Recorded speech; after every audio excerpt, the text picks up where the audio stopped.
사랑하는 형제자매 여러분, 그리고 진리를 찾는 모든 분들께 주님의 이름으로 문안드립니다. 오늘 우리가 함께 나눌 이야기는 우리 삶의 가장 근원적인 질문, 그리고 가장 궁극적인 소망에 관한 것입니다. 이 말씀이 여러분의 마음의 위로와 힘이 되기를 바라며, 혹 이 메시지가 다른 누군가에게도 필요하다고 느껴지신다면 조용히 공유해 주십시오. 여러분의 구독과 좋아요는 하나님의 은혜로운 말씀이 더 널리 퍼져나가는 귀한 통로가 됩니다. 이 선한 사역에 동참하시는 모든 분들 위해 하나님의 크신 축복이 함께하기를 기도합니다. 성경을 가지고 계시다면 성경의 마지막 책인 요한계시록 21장을 펴주시기 바랍니다. 오늘 우리는 이 말씀을 통해 성도의 천국 소망이라는 주제로 여정의 마지막을 장식하고자 합니다. 우리는 그동안 이 땅에서 싸우며 승리하는 전투하는 교회에 대해 많은 이야기를 나누었습니다. 이 세상이라는 무대 위에서 우리는 수많은 영적 전쟁을 치르며 살아갑니다. 하지만 오늘은 그 모든 싸움이 끝난 후 우리에게 주어질 온전한 승리의 순간을 바라보고자 합니다. 우리의 최종 목적지는 어디일까요? 이 모든 여정은 어떻게, 그리고 어디에서 끝나게 될까요? 우리 모두 알고 있듯이 죽음은 살아있는 모든 이에게 그림자처럼 따라다니는 존재입니다. 나이가 들어갈수록 죽음의 존재감은 더욱 뚜렷해집니다. 죽음은 늘 우리 곁에 있지만 우리는 평소에 그것을 잘 인지하지 못하고 살아갑니다. 하지만 어느 순간 죽음은 피할 수 없는 현실이자 때로는 당장이라도 닥칠 것 같은 임박한 위협으로 우리 앞에 거대하게 다가옵니다. 그 무게감은 우리를 짓누르고 때로는 깊은 절망감에 빠뜨리기도 합니다. 저 역시 인생에서 몇 번 그런 순간들을 겪었습니다. 그리고 죽음에 대해 깊이 생각하게 만들었던 그 경험들은 비단 저에게만 국한된 특별한 이야기는 아닐 것입니다. 여러분 중 많은 분들도 비슷한 상황을 통해 죽음이라는 현실을 더욱 가깝게 느끼셨을 겁니다. 저에게 첫 번째 충격은 제 사촌 동생의 죽음이었습니다. 우리는 함께 자랐습니다. 제 이야기를 아시는 분들은 제가 캘리포니아 남부 로스앤젤레스의 한가운데 마약과 갱단이 들끓는 위험한 동네에서 태어나고 자랐다는 것을 아실 겁니다. 하나님의 은혜로 저는 그곳을 빠져나올 수 있었습니다. 하지만 제 사촌은 그러지 못했습니다. 저는 14살이 될 때까지 외아들이었고 그 사촌은 저에게 가장 가까운 형제나 다름없었습니다. 저는 그 동네를 떠났지만 그는 남았습니다.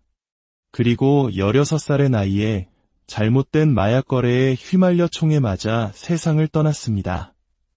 그것은 제가 처음으로 참석한 장례식이었습니다. 그때까지 저는 10대 특유의 근거 없는 자신감으로 나 자신은 물론 내 주변의 친구들도 영원히 죽지 않을 것처럼 생각했습니다. 하지만 제 눈앞 차가운 관 속에는 불과 얼마 전까지만 해도 저처럼 천하무적일 것 같았던 제 사촌이 누워 있었습니다. 그는 떠났습니다. 그 순간 죽음에 대한 저의 생각은 완전히 바뀌었습니다. 당시 저는 아직 하나님을 믿지 않았고 대학교 1학년이 되어서야 처음으로 복음을 들었습니다. 그래서 그 당시 제가 느꼈던 감정은 오직 끝없는 절망과 무력감이었습니다. 두 번째로 죽음이 크게 다가왔던 순간은 제 아버지가 55세의 나이로 돌아가셨을 때입니다. 저는 아버지와 함께 자라지는 않았지만 아버지를 알고 있었고 하나님께서는 저와 아버지의 관계를 회복시켜 주셨습니다. 아버지는 믿음을 갖게 되셨고 저는 아버지가 초신자였을 때 그분을 양육하는 특권을 누리기도 했습니다. 그러던 아버지를 하나님께서 55세에 데려가셨습니다. 그리고 이와 관련하여 저 자신도 최근에 죽음의 문턱을 경험했습니다. 흥미롭게도 저의 두 번째 심장 수술은 아버지가 심장마비로 돌아가신 날로부터 거의 정확히 15년 후에 있었습니다. 또한 우리 모두는 팬데믹의 시간을 잊을 수 없습니다. 이제는 과거의 일이 되었지만 그 바이러스가 처음 세상에 나타나 매일같이 사망자 수가 집계되고 수백만 명이 죽을 것이라는 예측이 쏟아져 나오던 그때를 기억하실 겁니다. 매일 아침 온라인으로 확진자 수를 확인하며 불안에 떨었던 그 시간들. 그 시간은 우리 모두에게 죽음이 얼마나 가까이 있는지를 생생하게 깨닫게 해주었습니다. 아마 우리 중 대부분은 지난 몇 년간 사랑하는 사람을 잃는 아픔을 겪었을 것입니다. 이러한 사건들은 우리에게 한 가지 분명한 사실을 상기시켜줍니다. 그 누구도 이 땅에서 살아나갈 수 없다는 것. 사망률은 한 사람당 한 번 100%라는 사실을 말입니다. 그렇다면 이처럼 피할 수 없는 죽음 앞에서 우리는 어디에서 희망을 찾을 수 있을까요? 우리 모두가 결국 죽는다는 사실을 알면서도 그 사실에도 불구하고 희망을 품을 수 있는 근거는 무엇일까요? 시한부 선고를 받고 의사와 하이파이브를 하는 사람은 아무도 없습니다. 내게는 사는 것이 그리스도니 죽는 것도 유익함이라는 말씀과 그럼에도 불구하고 죽음 앞에서 느끼는 인간적인 두려움 사이에는 분명한 긴장감이 존재합니다. 우리는 이 긴장 속에서 어떻게 희망을 가질 수 있을까요? 저는 오늘 요한계시록 21장에서 그 질문에 대한 놀라운 해답을 발견할 수 있다고 믿습니다. 이 본문에서 우리는 4가지 중요한 사실을 발견하게 됩니다. 첫째, 성도는 지금 이 세상보다 더 나은 세상을 소망합니다. 이것은 우리가 삶에 집착하는 순간 우리가 붙들고 있는 이 세상보다 하나님께서 훨씬 더 좋은 것을 약속하셨다는 사실을 깨닫게 해주기에 매우 중요합니다. 우리는 이 세상이 우리가 아는 전부이기 때문에 여기에 매달립니다. 하지만 하나님은 우리에게 더 나은 것을 약속하셨습니다. 1절과 2절을 보십시오. 또 내가 새 하늘과 새 땅을 보니 처음 하늘과 처음 땅이 없어졌고 바다도 다시 있지 않더라. 또 내가 봄에 거룩한 성새 예루살렘이 하나님께로부터 하늘에서 내려오니 그 준비한 것이 신부가 남편을 위하여 단장한 것 같더라. 얼마나 놀라운 광경입니까? 새 하늘과 새 땅. 이것은 단순히 품질이 개선되었다는 의미가 아닙니다. 2010년식 자동차보다 2020년식 자동차가 더 좋은 것과는 차원이 다른 이야기입니다. 세상의 새 것은 시간이 지나면 또 다른 새 것의 자리를 내어주지만 여기서 말하는 새로움은 처음 하늘과 처음 땅이 궁극적으로 가리키고 있던 것의 완성, 실현, 그리고 최종적인 실체라는 의미입니다. 새 하늘과 새 땅 이후에 더 좋은 것은 없습니다. 그것은 하늘과 땅의 완전한 구속이며 더 이상 좋을 수 없는 최상의 상태입니다. 사도 바울은 로마서 8장에서 이 간절한 기다림의 감정을 아름답게 묘사합니다. 생각하건대 현재의 고난은 장차 우리에게 나타날 영광과 비교할 수 없도다.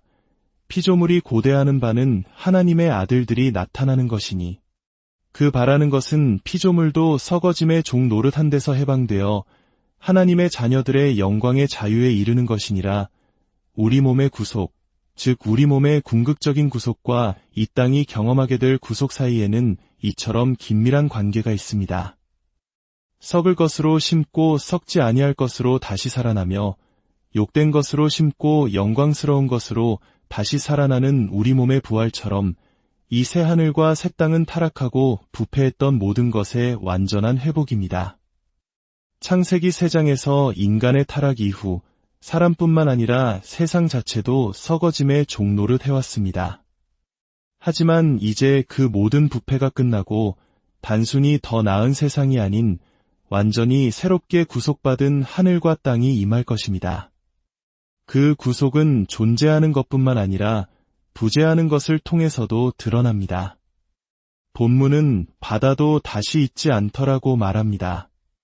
왜 바다가 없을까요? 고대인들에게 그리고 성경의 여러 곳에서 바다는 종종 우주적인 악과 혼돈, 죽음의 장소로 묘사되었습니다. 요한계시록 13장에서는 짐승이 바다에서 올라오고 이사야서에서는 악인이 요동하는 바다와 같다고 말합니다. 또한 바다는 죽은 자들이 머무는 곳으로 여겨져 마지막 날의 바다가 그 죽은 자들을 내어준다고 기록되어 있습니다. 즉, 새 하늘과 새 땅에는 더 이상 그러한 위협과 두려움, 악의 근원이 존재하지 않는다는 의미입니다. 모든 불길한 것들이 사라진 두려움이 없는 완전한 평화의 장소입니다. 그리고 거룩한 성 새 예루살렘이 있습니다. 새 하늘, 새 땅, 그리고 이제 새 예루살렘으로 우리의 시선이 점점 더 가까이 집중됩니다. 이 새 예루살렘은 낡은 예루살렘을 수리한 것이 아닙니다. 이것은 하나님께로부터 하늘에서 내려오는 완전히 새로운 것입니다. 신부가 남편을 위해 단장한 모습으로 말입니다. 이 신부는 누구일까요? 요한계시록 19장은 어린 양의 신부가 입은 빛나고 깨끗한 세마포 옷은 성도들의 옳은 행실이라고 말합니다. 즉, 새 예루살렘은 바로 그리스도 자신에 의해 의롭게 된 하나님의 백성들을 상징합니다. 사랑하는 여러분, 이 땅은 우리의 영원한 본향이 아닙니다. 이 땅은 결코 우리를 온전히 만족시킬 수 없도록 지어졌습니다. 그런데도 우리는 이 땅에 집착합니다. 왜냐하면 여기가 우리가 아는 전부이기 때문이고, 또한 우리가 오늘 말씀과 같은 진리로 충분히 격려받지 못하고 살아가기 때문입니다. 많은 크리스천들이 요한계시록을 너무 신비하고 어렵다고 생각하며 피하곤 합니다. 하지만 이 책은 어둡고 힘든 시대를 살아가는 하나님의 백성들에게 위로와 용기를 주기 위해 기록된 소망의 책입니다. 우리는 이 책을 통해 다가올 더 나은 세상을 바라보며 오늘의 고난을 이겨낼 힘을 얻어야 합니다. 둘째, 우리는 하나님 자신의 임재 안에서 영원히 사는 삶을 소망합니다. 이것이 사실 더 중요합니다. 새 하늘과 새 땅이 아무리 멋지다 한들 그곳에 하나님이 계시지 않는다면 무슨 의미가 있겠습니까? 3절 말씀을 들어보십시오. 내가 들으니 보좌에서 큰 음성이 나서 이르되 보라, 하나님의 장막이 사람들과 함께 있음에 하나님이 그들과 함께 계시리니 그들은 하나님의 백성이 되고 하나님은 친히 그들과 함께 계셔서 사도 요한은 놀라운 광경을 본 후에 이제 그 의미를 설명하는 음성을 듣습니다. 그 모든 것의 핵심은 바로 이것입니다. 새 하늘과 새 땅은 하나님과 그의 백성이 함께 거하는 처소라는 것. 하나님께서 친히 우리와 함께 계시며 우리의 하나님이 되신다는 것입니다. 저는 모든 사람이 천국에 가고 싶어 하면서도 그들 중 상당수가 예수님은 원하지 않는다는 사실에 놀라곤 합니다. 예수님과 교회에 대해서는 아무것도 원하지 않으면서 죽으면 천국에 가고 싶어 합니다. 이것은 전혀 말이 되지 않습니다. 왜냐하면 천국은 궁극적으로 우리가 우리의 하나님, 우리의 구원자이신 주 예수 그리스도와 함께 거하는 곳이기 때문입니다. 그곳에는 더 이상 성전이 필요 없습니다. 왜냐하면 하나님 자신이 우리와 함께 거하시기 때문입니다. 일주일의 엿새는 세상에서 일하고 하루만 주님 앞에 나아오는 삶이 아니라 매일매일이 주님의 날이요, 매일이 하나님과의 온전하고 끊어지지 않는 교제가 이루어지는 삶. 그것이 바로 우리가 고대하는 소망입니다. 만약 지금 하나님의 백성들과 함께하는 것을 사랑하지 않는다면 어떻게 영원히 그들과 함께하는 것을 소망할 수 있겠습니까? 이 새 예루살렘은 특정 민족만을 위한 곳이 아닙니다. 이곳에는 인종적 구분이 없습니다. 내 안에서 땅의 모든 족속이 복을 얻을 것이라 고하신 아브라함 언약의 완전한 성취가 바로 이곳에서 이루어집니다. 이것이 바로 모든 믿는 자의 소망입니다. 예수님께서 말씀하셨습니다. 내 아버지 집에 거할 곳이 많도다. 내가 너희를 위하여 거처를 예비하러 가노니 나 있는 곳에 너희도 있게 하리라. 천국은 황금길 때문이 아니라 주님과 함께 있기 때문에 같이 있는 곳입니다. 셋째, 성도는 완전한 치유를 소망합니다. 나이가 들수록 이 약속에 더 큰 소리로 아멘하게 될 것입니다. 하지만 이것은 단순히 육체의 치유만을 의미하지 않습니다. 4절을 보십시오. 모든 눈물을 그 눈에서 닦아주시니 다시는 사망이 없고 애통하는 것이나 곡하는 것이나 아픈 것이 다시 있지 아니하리니 처음 것들이 다 지나갔음이러라. 1절에서 처음 하늘과 처음 땅이 지나갔다고 말한 것처럼 여기서도 처음 것들이 다 지나갔다고 말합니다. 바다가 다시 있지 않은 것처럼 사망도 다시 있지 않을 것입니다. 하나님께서는 죽음뿐만 아니라 이 땅과 이 육신 안에서 우리를 괴롭히는 모든 것들을 패하십니다. 애통, 눈물, 고통. 이것은 관절염 같은 육체의 아픔뿐만 아니라 우리 마음의 깊은 상처와 슬픔까지도 포함합니다. 우리는 모두 상처를 안고 살아갑니다. 육체에 남은 흉터뿐만 아니라 보이지 않는 마음의 흉터까지도 말입니다. 우리를 눈물 짓게 하고 애통하게 하고 고통스럽게 하는 그 모든 것들이 그날에는 완전히 사라질 것입니다. 천국 소망을 가진 성도에게 상처는 더 이상 우리를 정의하지 못합니다. 우리의 소망이 우리를 정의합니다. 우리는 이 상처들을 영원히 지고 가지 않을 것입니다. 마지막 넷째, 성도는 완전한 정의를 소망합니다. 5절부터 8절까지의 말씀입니다. 보좌에 앉으신 이가 이르시되 보라, 내가 만물을 새롭게 하노라 하시고 또 이르시되 이 말은 신실하고 참되니 기록하라 하시고 나는 알파와 오메가여 처음과 마지막이라. 이 말씀들은 신실하고 참됩니다. 왜냐하면 이 말씀을 하시는 분이 바로 하나님 자신, 나는 스스로 있는 자이며 시작과 끝, 알파와 오메가이시기 때문입니다. 우리의 천국 소망은 어떤 사람의 임사체험 간증책에서 나오는 것이 아닙니다. 우리의 소망은 하나님의 말씀, 하나님 자신의 본성에 뿌리를 두고 있습니다. 하나님께서는 목마른 자에게 값없이 생명수를 주시고 이기는 자는 아들로 삼아 유업을 주실 것이라고 약속하십니다. 그러나 동시에 비겁한 자들, 믿지 않는 자들, 살인자들, 거짓말하는 자들은 불과 유황으로 타는 못에 던져질 것이라고 말씀하십니다. 이것은 무엇을 의미합니까? 마지막 날에 완전한 정의가 실현될 것이라는 기쁜 소식입니다. 이 땅에서는 모든 것이 올바르게 바로잡히지 않을 수 있습니다. 그러나 마지막 날에는 반드시 바로잡힐 것입니다. 우리가 어젯밤 각자 마땅히 받아야 할 것을 받았다면 오늘 이 자리에 아무도 없었을 것입니다. 그러나 완전한 정의는 반드시 올 것이며 그것이 바로 우리 믿는 자들의 소망입니다. 하나님께서 모든 것을 바로 세우실 것입니다.